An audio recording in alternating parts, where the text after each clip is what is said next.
Ang update kina Kristaps Porzingis, Stephen Curry at Seth Curry, mga kaibigan, yan ang ating pag-uusapan. Ngunit bago yan ay paki-like po ng ating video, mag-subscribe at pindutin na rin ang notification bell para maging updated ka sa ating mga susunod pang videos na ipapalabas.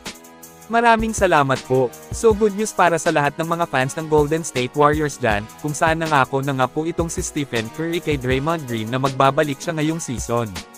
Latest conversation po ito ni Green at Curry, mga kaibigan, mismong si Steph na ang may sabi na magbabalik siya, kaya wag po kayong mainip at wag magpanik sa GSW kasi inaasahang gagawa sila ng malaking ingay kapag makabalik na ang GOAT shooter sa Dubs.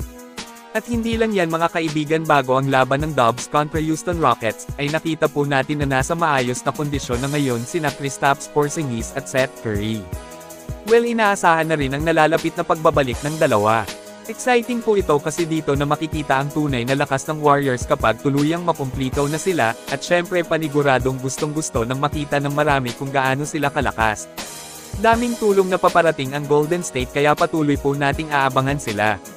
Kapag kumpleto ay iwan ko na lang kung ano ang magagawa ng grupo, ngayon nga na hindi sila kumpleto kaya nilang dumurog ng malakas na mga koponan, paano na lang kaya kung makumpleto na? Tatayong malaking sakit sila sa ulo sa lahat ng team sa liga, at talagang delikadong kalaban kapag nakapasok sa playoffs. Kayo, mga kaibigan, ano ang masasabi nyo sa Golden State Warriors kapag tuluyang makumpleto na sila? I-comment lang po yan sa ibaba at akin pong babasahin yan. Ito, panoorin po ninyo sina Kristaps Porzingis at Seth Curry.